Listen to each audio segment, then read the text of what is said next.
Hi there, I'm your host Marlene McConnell and welcome to the Surviving Trauma Stories of Hope podcast. In this week's episode, I'm excited to welcome Richard Brockman, MD from Columbia University in the United States. Richard is a clinical professor in the Department of Psychiatry at Columbia University and a visiting professor in the Department of Psychiatry at the University of Namibia.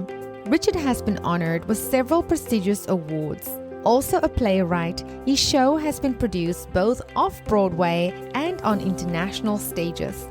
When Richard found his mother's body, the simple narrative of his childhood ended. Life After Death, his recently published book, tells the story of a boy who died and of a man who survived when the boy and the man are one and the same.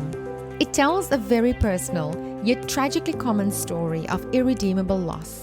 Now, an expert in genetics, epigenetics, and the biology of attachment, Richard chronicles his evolution from a child overwhelmed by trauma to a man who has struggled to reclaim his past.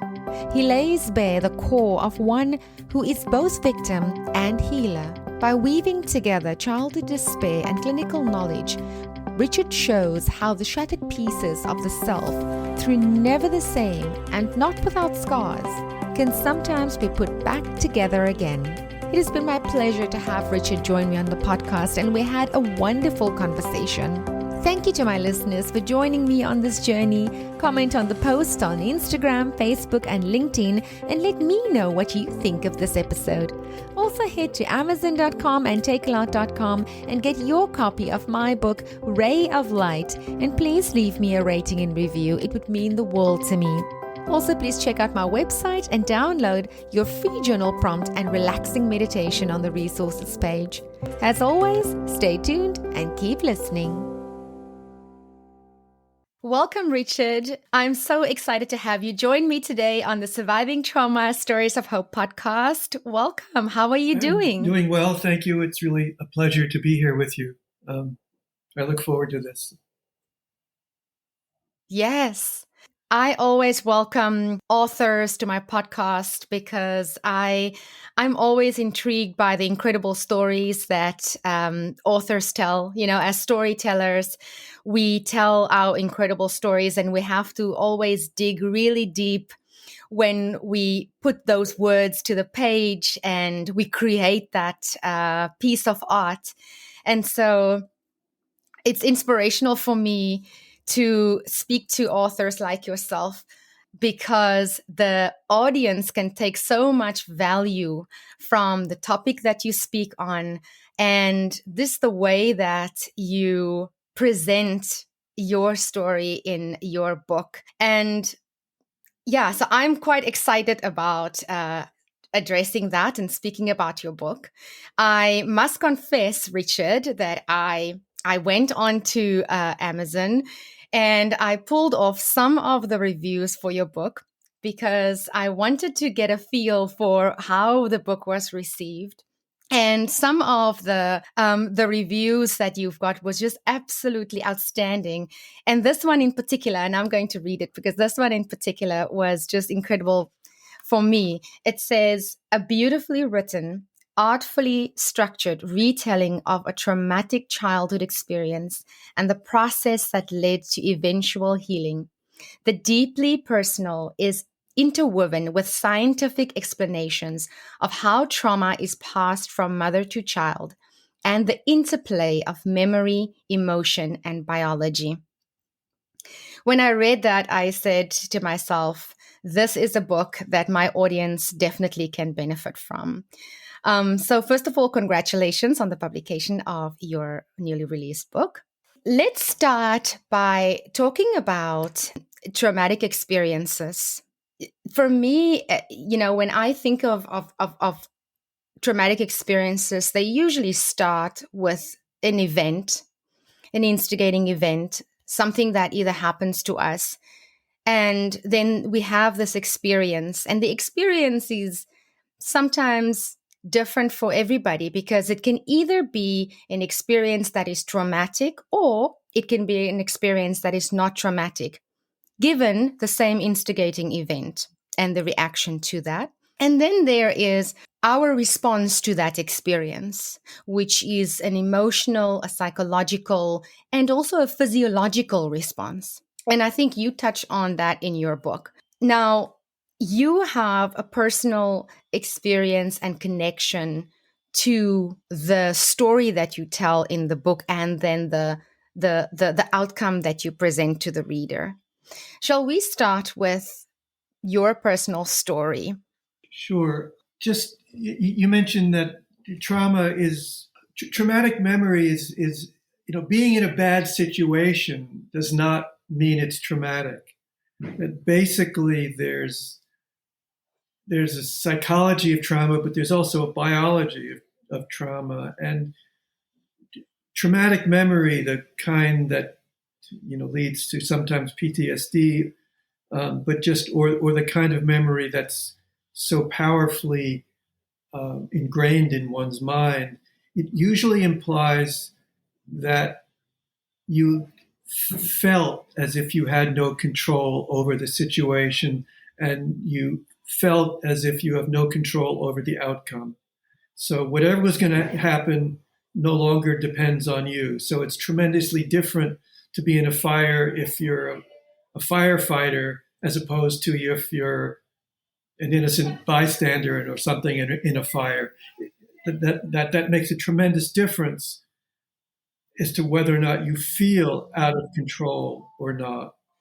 And when you feel out of control, you might be totally safe, but you feel out of control, the biology then of lack of control, and that the fear response and the panic response is set off. So I think there is a difference between a bad situation and a truly traumatic situation. And they're not psychologically the same, and they're not biologically the same. Mm-hmm. Yeah. And it's interesting that you say this, Richard, because I've also recently learned that a traumatic experience can also be one that happens over a prolonged period of time. For example, somebody that grows up in very difficult and challenging circumstances for a long period of time throughout their childhood, into their adolescent years, and then into the young adult years, they are under an enormous amount of pressure from either living in extreme poverty or a gang-ridden area, that even that in itself can also lead to the experience being traumatic and even a PTSD diagnosis. It can, and it's always a little. There's a fine line sometimes, because yes, chronic, difficult situation, poverty situation, crime-ridden situation, even if you're not the exact target of it all at the same time, that can lead to PTSD. It can also lead to resilience. Yes. And it's sort of. I don't think I have the exact answer as to why does it go one way sometimes and the other way the other times, but it's both. There's both bad outcomes as well as resiliency, and actually sort of powerfully driven and purposeful outcomes. So it doesn't have to be bad, although the buildup of poverty, especially, for example, can lead to something like PTSD or depression. Mm-hmm. And, for somebody that is listening, when they are in the absolute thick of things, like, there's been either prolonged or an event or an experience, because the experience can also be secondhand. The experience does not necessarily happen to you, right? It can also be secondhand in that recently someone told me that a friend of hers, they went out to for drinks, and she was with her friend all this throughout the evening, and she found out the next day that the friend's drink was spiked and her friend was sexually assaulted. But she was the one experiencing that and standing witness to what was happening to her friend. And she was the one that was diagnosed with PTSD. So sometimes the event also does not happen directly to us, but it's the secondhand experience of that trauma that affects us in the same way. Would you agree? Again, yes, but it also gets back to, it's not just it's a bad situation. It's a bad situation over which you are powerless to affect change or to affect the outcome. Yes. And that usually has a big play in terms of what happens to the biological response. And that's been done. Those kinds of experiments have been done, obviously not with people, but with animals, where the animal has a chance to affect the outcome, has a tremendous difference in terms of how that memory and how that event is recorded in the animal's brain, and whether it has depression, quote unquote depression, or quote unquote PTSD in its future. Again, it has to do with whether the animal has some control over the outcome, over the situation. So watching someone else be brutalized in some way and you're rendered powerless because of the circumstances can indeed be traumatic, and traumatic in the way that can lead to bad outcomes, like PTSD kind of outcome or depression. Yeah. Now, I want to return and sort of touch on your story, and I know that you do share this in your book, but essentially what you're touching on now is part of your story as a 7-year-old boy experiencing something that was traumatic. Do you want to elaborate a bit more on that experience? When I was 7 years, 2 months, and 2 days old, which I've come to talk about as 7 + 2 + 2, when I was a young boy, I got home from school, and well, the long and the short of it is, basically I found my mother hanging. She had killed herself. She had hung herself in the basement, and I walked in, and that was what I found. And I'm so sorry, Richard. and My obviously, condolences. well, it was a long time ago. I won't tell you exactly how long ago, but I'm old enough to sort of gently lie about my age, but it was quite some time ago, and it fulfilled the criteria of uncontrollable trauma. I mean, one of the issues of when in an abusive situation or in a suicide situation, but the person that you would turn, if you're being abused by one's mother or one's father, the person that you go to for comfort is the person that's causing the abuse. That becomes an extraordinary conflicted problem for the child.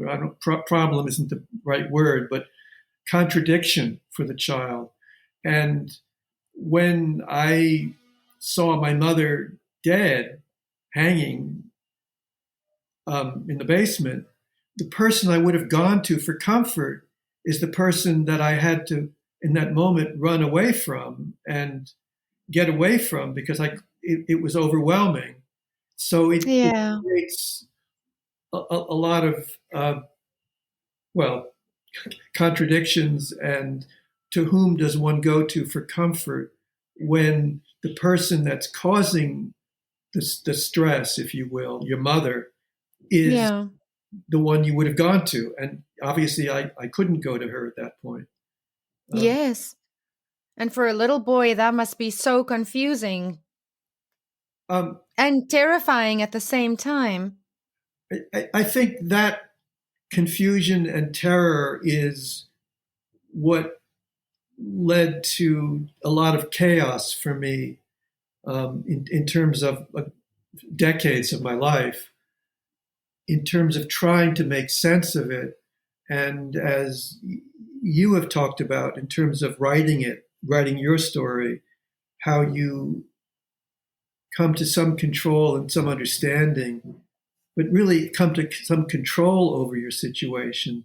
It took me writing this book to get some control over my memory, over my understanding, over my life, and to come up with another narrative. Because one of the things that trauma also does, and I'm talking about again uncontrollable trauma, is that it attacks one's sense of narrative. It attacks one's story, the story of who one feels one is assaulted by overwhelming trauma, because one always Yes. feels one has control over my story. I mean, I could, as a 7-year-old, I could tell myself I had a story of who I was. I mean, I had a bicycle. I had this neighborhood I could ride around in. I felt like this, mini sort of, I don't know, conquistador or something, but I was in control of my world. And then Yes. suddenly, and I had a narrative that kind of went with that, but it was dependent on people around me that I could turn to, that I could trust, that I could get comfort from, that I could get help from. Certainly at the top of that list was my mother. And to recognize, which took some time, but to recognize that she was no longer there. And it took me, I don't mean a few minutes, it took me decades to fully accept that she was not there. Right. Made it just ripped the underpinnings from my story that I was telling Mm-hmm. myself as to who I was. So it created a situation where I had to accept that my story had been shattered and then start all over again. And that Right. was part of the process of healing. I mean, accepting that your story is in ashes is a lot to accept, no matter It is. however old you are. It's just not easy. And then to sort of reconstruct a story becomes the next big task of one's life, is to figure out, okay, the story that I thought I had doesn't exist. It's That's right. so there's the book involves that personal narrative of my mother and my whole relationship with my mother, and then her suicide, and also the story itself, the biology of the psychology of story and the biology of story, and in terms of how one goes about rebuilding a story, and one that is sustaining. Yeah. You put this so eloquently because, trauma has a way of running your life if you let it. And when it happens to you and your world is completely shattered, and the way that you understood your world and the way it operated now is completely gone, you have to find a different way of being. But when we're in the thick of Right. things and it is all happening at the same time, you don't actually see it. You can't actually see that that is what's happening to you. I think it's like, certainly from my own experience, it's with hindsight that I could say, oh, is that what was happening? I actually had to change because my world was now shattered and I had to technically build a different world within the one that was now gone. It's very much that way. I mean, as you were talking, I was thinking of a snake shedding its skin. You really have to shed a tremendous part of yourself and accept that it doesn't work anymore. It's not viable. I mean, I guess a snake can accept that it's shed its skin and say, okay, that's the end of that. But for the rest of us, it's getting to that point where you really understand that I have to let go of that view of the world, that view of myself.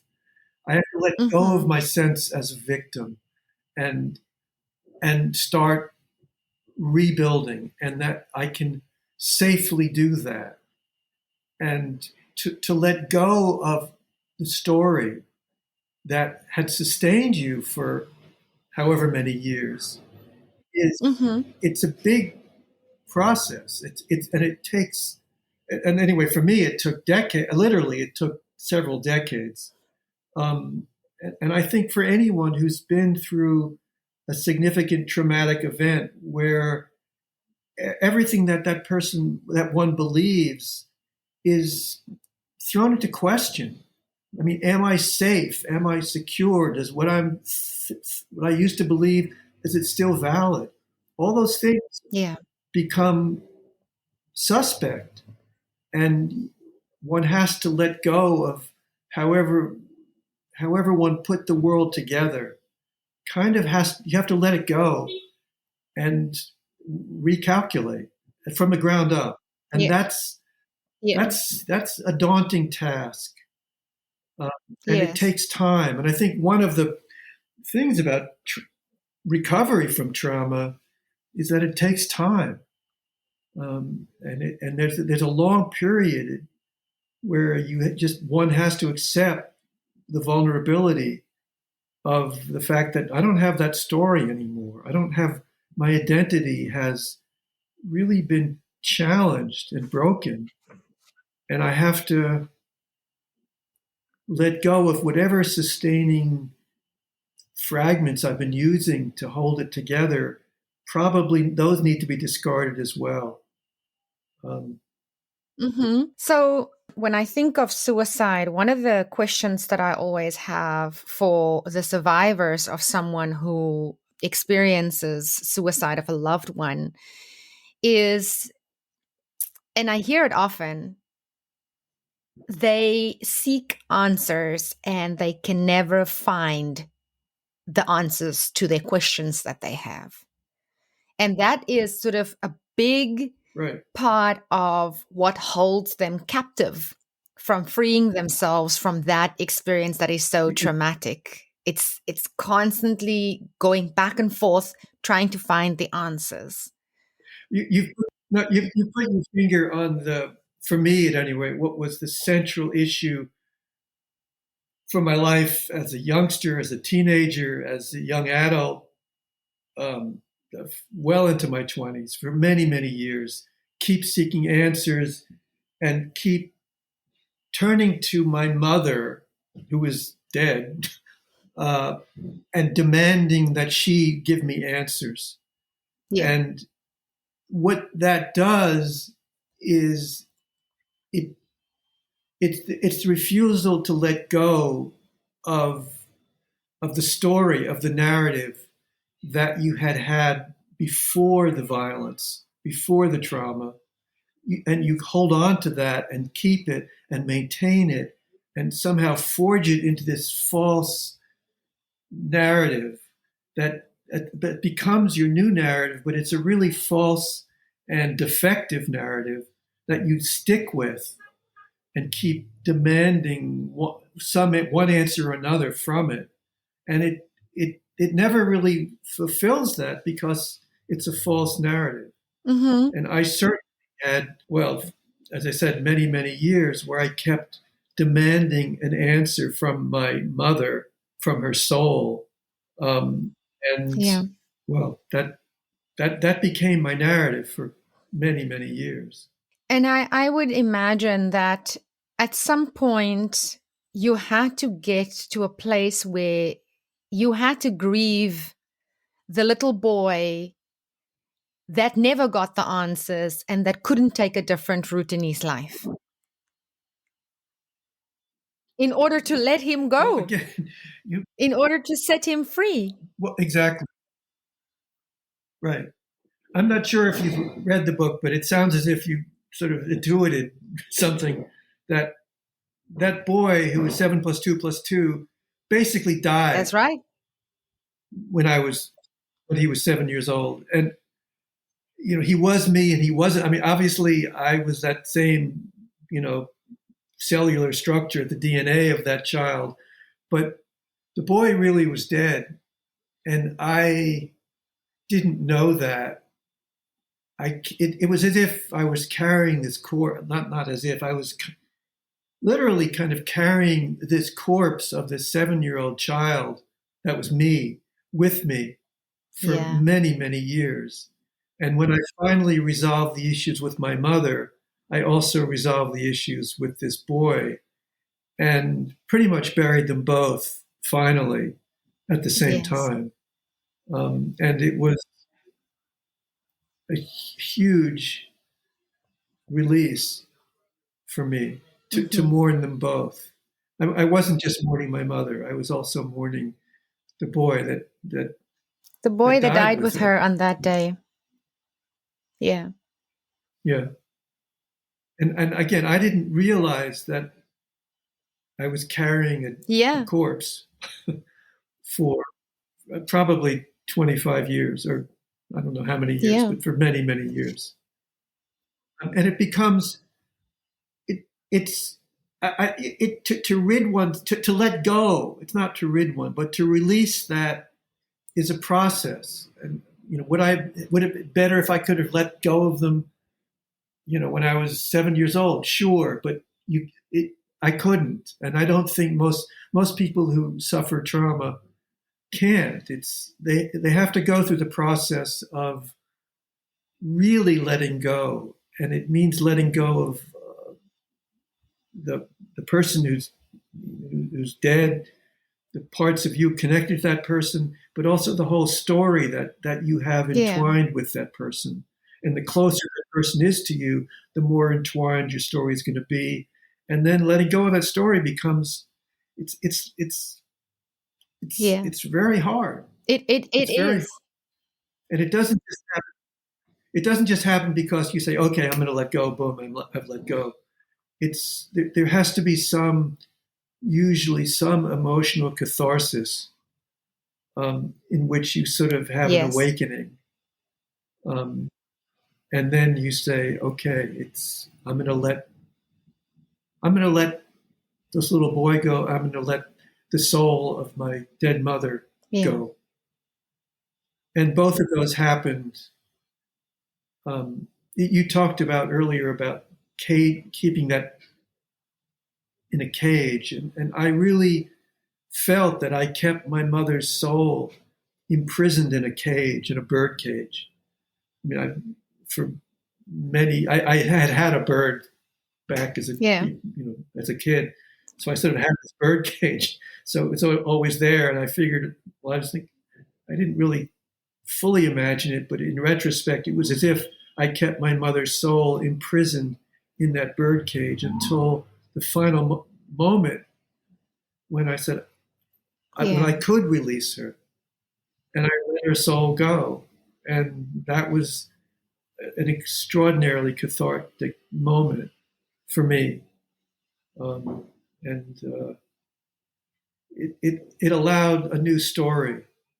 I mean, it allowed the new skin, to get back to my snake skin metaphor for what that's worth, to start really growing and have a real chance at making a new skin as opposed to a recreation of the old skin or some retooling.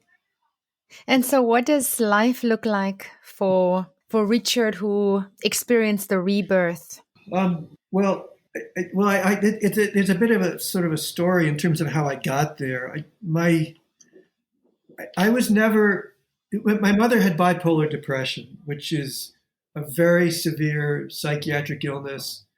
Untreated bipolar depression has a 15% suicide rate, which is 1 in 8 people kill themselves, which is really, that's a disastrous number. It's very, very high. And that's changed of late because most people.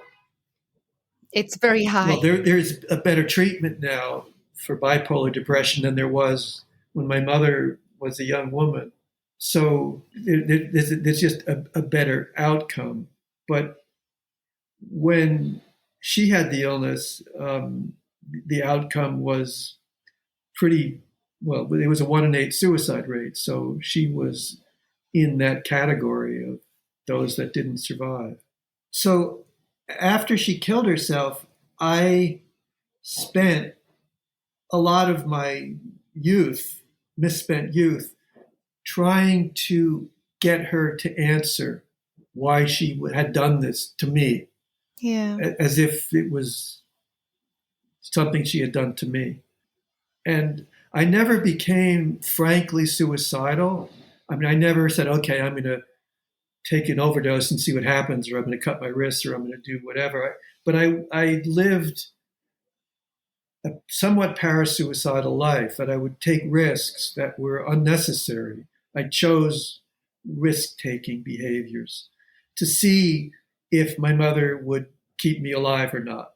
And I had this absurd theory that if I died, then it showed that she didn't care, but I would join her.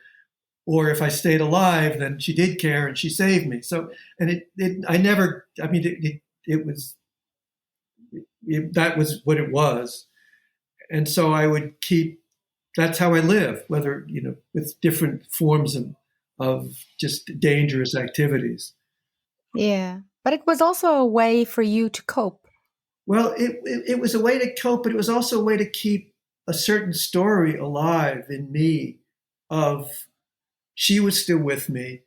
I had control over her. She was going to answer me. And I had a mother who would be responsive to me, which, I mean, the story is, it's like, it's not a valid hypothesis. I mean, everything was based on this fantasy or this illusion. Yeah.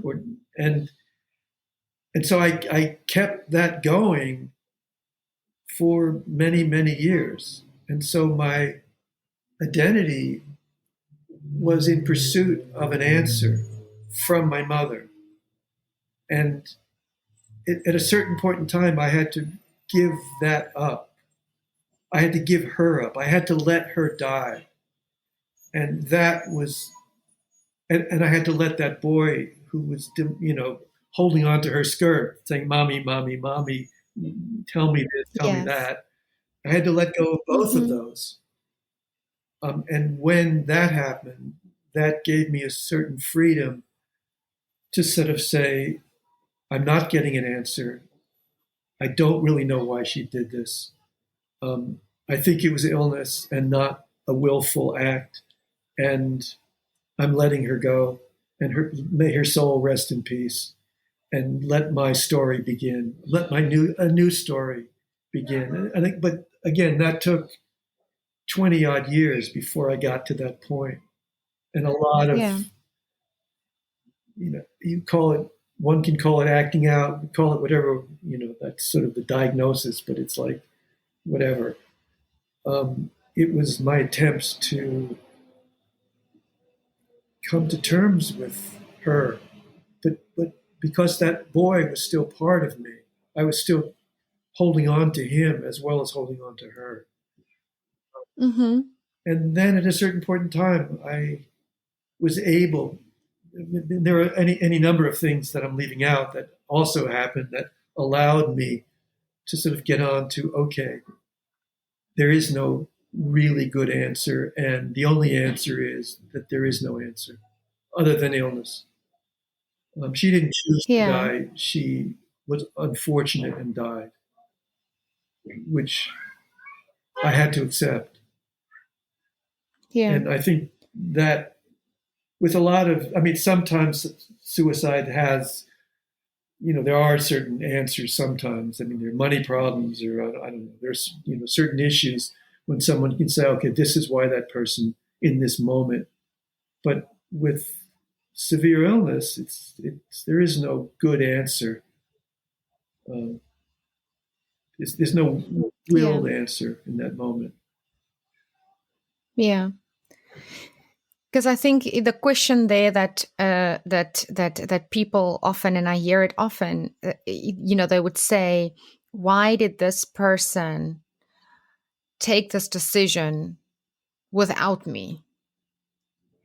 But you can't say that when there's mental health issue like the diagnosis that your mom Right. had. Because why would she consult a 7-year-old boy? Well, She won't. she won't. She won't. And Um, I came across some of the letters and notes that she left towards the end of her life, and I hadn't known about them until actually a few years ago. And there's a long series as to why that was, and they were um, the letters of someone who was morbidly depressed, who saw no way out for herself, that everyone would be better off without her, that she was a bad mother, she was a bad wife, she brought no happiness. All those things that she wrote, which was absurd, but but it was how she saw her situation, which was a biologically yeah, informed or misinformed. Well, it was the biology of the moment, and that was the biology that she was living with, and that's the biology of bipolar depression. Is that when you go into that phase, and it's not biologically, it's not entirely clear what. I mean, I can give you some of the whys and wherefores of it, but it really doesn't explain why someone becomes so morbidly full of despair, and just hope is just dead, and that yeah, everyone would be better off without them. So the hmm idea that my suicide will hurt you, it's not in their minds. In my mother's mind, my mm, suicide will help everyone to have a good life because I'm just this anchor that just drags everything down. Um, yeah. that was her thinking, Wow. and that's It must have been. It must have been such a lonely place that she was in. it's it's unbelievably lonely, and because you see yourself as this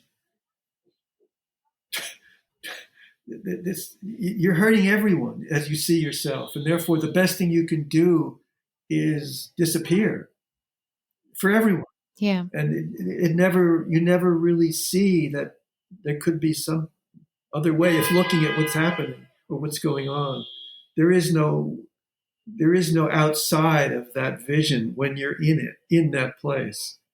And that's yeah, the narrative, if you will, of certain forms of depression. It's really yeah, dark, and it's yeah. in a state. It is the dark side of depression, and unfortunately for most people, when they reach that place, they can't see how living life could have a positive benefit for anybody around Right, them.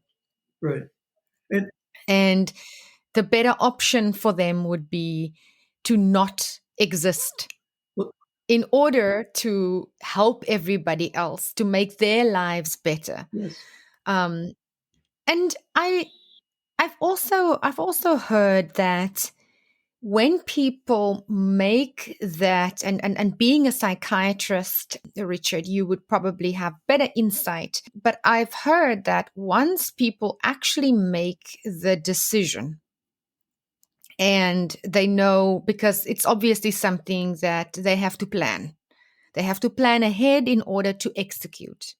When they make the decision, loved ones will normally say afterward, we don't understand this because the week before, this person seemed happy, in a better mood. And that's why we didn't see this coming. If you think back to the time of your mom's suicide, was that something that the people around her experienced? Because my understanding is that when that decision is made, it's almost like a relief in some way that there is now a resolution to this very dark space that they find themselves in. it does become a very strange guiding light, if you will, when you're morbidly depressed and despair, and you say, okay, the one thing I can do to get out of here is to kill myself. It will help Mm-hmm. myself, it'll help all my husband, my children, my friends, whatever. That's the one thing I can do to rid the earth of me, and for me to relieve myself of this misery. So it does. Sometimes it can be someone can have the resolve to execute their plan, and therefore they feel they have more drive and they're more energy because they're working. They have a goal. That sometimes happens. I don't know that happened with my mother because I think it, as I understand it, this all happened so fast. She went down to the basement. She was doing the laundry. She saw the line, the clothesline, that instead of stringing it up to hang the clothes, she just tied a noose and hung herself. I think it happened very, very fast. And I think very often there's a mood that someone lives in when they're depressed. And then in the act to end it, it's always been there. But then suddenly there's a way to do it, and boom, it happens, which is why it's so dangerous and why someone who's that sick should not be left alone. It's because you can't trust someone. You can't trust their word. They you just can't, because they're not in control of their word. So therefore, it's not that they're Yes. lying, but they're not in control. There's something else.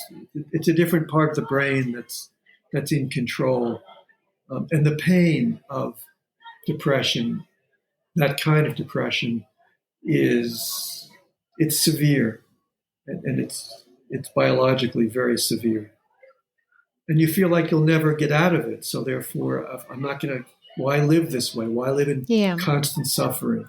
So that's kill myself. Yeah. And it's interesting that you say she was functioning, she was doing the laundry, she went down there and then just in that moment saw the opportunity and took it. Yeah, yeah, and I think so. When someone says, "Why didn't she tell me?" or "Why didn't she come to me?" or "Why," it's like it happens very quickly. I mean, suicide is a very impulsive. You can say it's an illness of despair, depression. It's also an illness of impulsivity. It happens very quickly between someone sort of not doing well but doing okay to when they commit suicide. It's lightning fast, Yeah. and obviously there's for many there's once it's final. I mean, there's no turning. I mean, once you do it, if you hang Yeah. yourself, certain violent forms of suicide, you don't get a second to rethink it. Yeah. Being is one of those. You don't get to rethink it.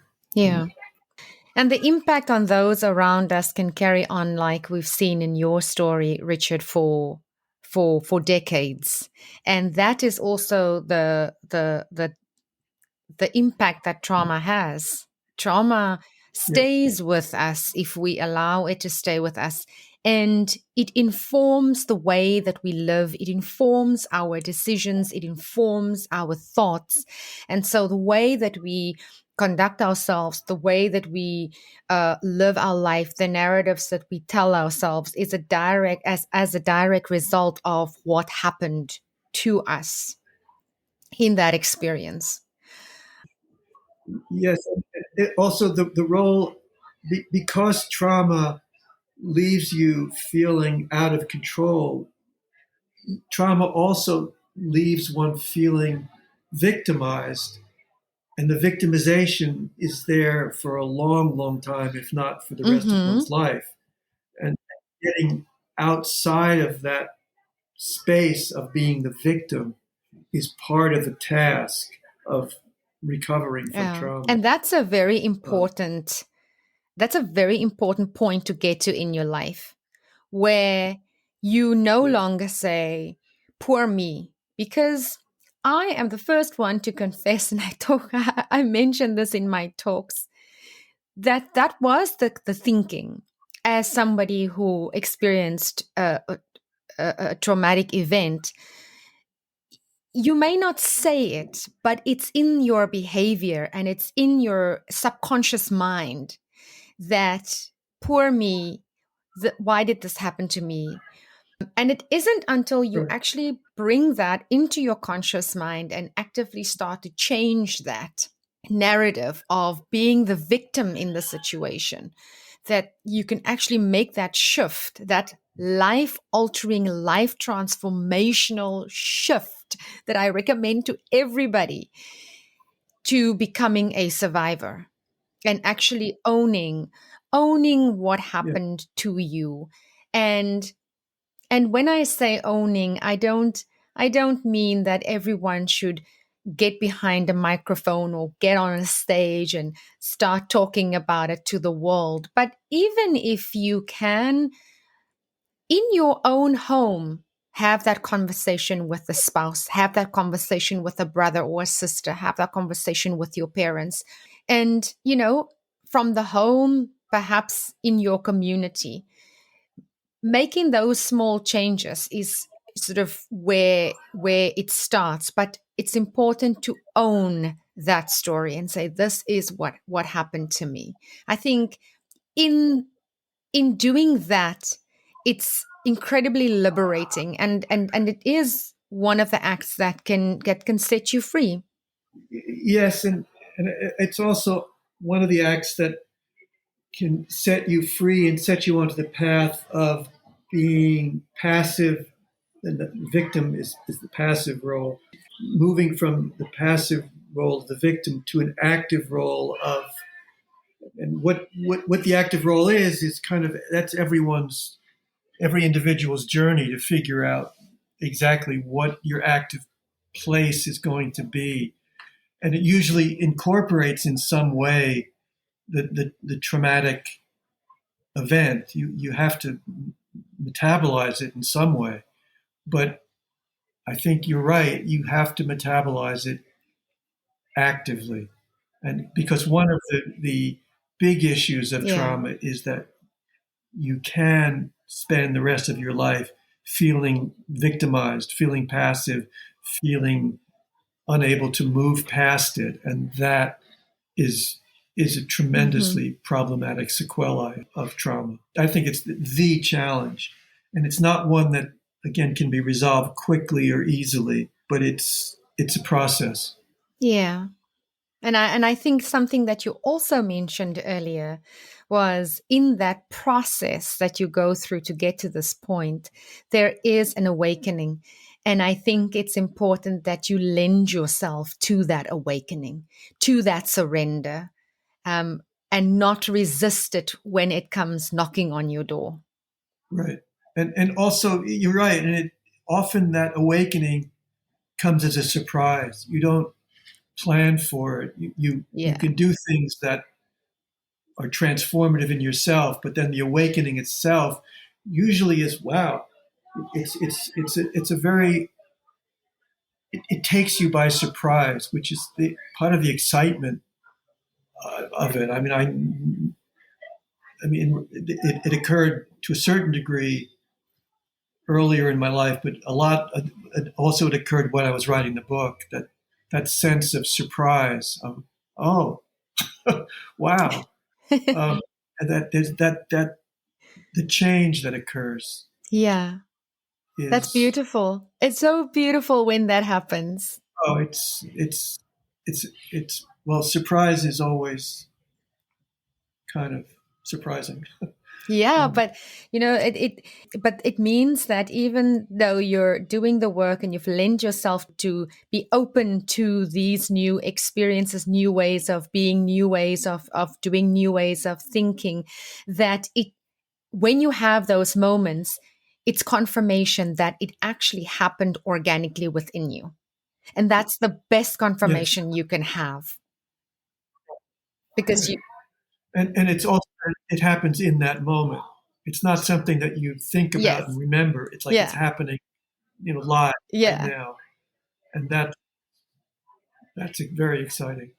Richard, it's been wonderful speaking to you. Likewise. Do you have any last words for the audience? Naturally, I will link your book in the show notes so that the listeners can head over to Amazon and get a copy of your book. Do you have any last words? And then I'd like to close off with another one of your book reviews. I love your book reviews. Trauma often attacks story, that one's story is put in jeopardy, if not destroyed, by serious trauma.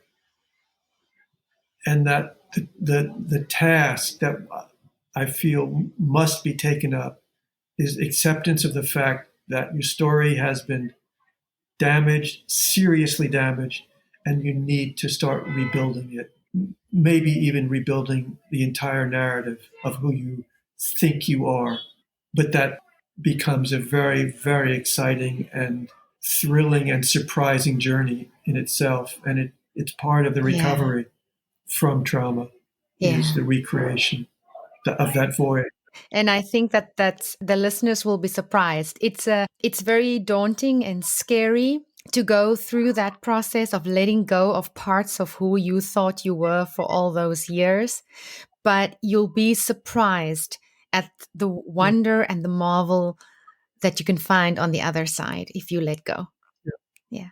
And I think also what you said, that post-trauma, PTSD, but post-trauma, one often thinks of oneself as a victim. And the truth is that is true. I mean, if you were a victim of some form of traumatic situation, but in recovery, it becomes critical to release that sense of oneself as a victim. And it means you're going to be very vulnerable because you don't have a clear identity. And being a victim was a clear identity post-traumatic, but you have to let go of that and really start in terms of, okay, who am I? Without the identity I had before the trauma, and without the identity of a victim of trauma. It's like a whole new beginning. And getting on that path is daunting, but it's possible. And it's full of surprise. Wonderful. Thank you. That is absolutely great advice. And you can find Richard's book, Life After Death, on Amazon. I will leave the link in the description box below. And now, Richard, I'd like to close with another one of the beautiful reviews that I found on Amazon. Powerful story, beautifully written. It says, could not put this book down. A powerful story about the tragedy of suicide and how a traumatized son was able to pick up the pieces and live again. Somewhat poetic in its repetition and lyrical delivery, it is nonetheless a deep dive into the brain and how it functions when confronted with disconnection and loss. Obviously, a brilliant psychiatrist, Dr. Brockman, is also a deeply human, sensitive, witty, and enthralling storyteller. Well done. Very much. I love the part of being a storyteller, I must say. Yes. That is ultimately what we are, storytellers. Richard, thank you so much. It was an honor and a pleasure to have you join me today. And you are welcome to come back on the podcast at any time. I know that you're an author of multiple books, so we definitely would love to have you back when you publish your next book, and you're always welcome here. So thank you very much for joining us. Thank you for all the work that you do. And thank you for sharing your story so selflessly. Thank you for having me. I really do appreciate this opportunity. You're very welcome. Enjoy the rest of your day. You too. Thanks. Bye. That wraps up this podcast episode. Thank you for listening. If you enjoy my podcast, please take a minute to give me a rating and review in Apple Podcasts. Please subscribe in your favorite podcast directory so you don't miss an episode. Please consider following My Centered Life on Facebook and Instagram for daily inspiration. Thank you so much for spending this time with me. You can catch me again in the next episode. Same time, same place. Sending you lots of love and light. Bye.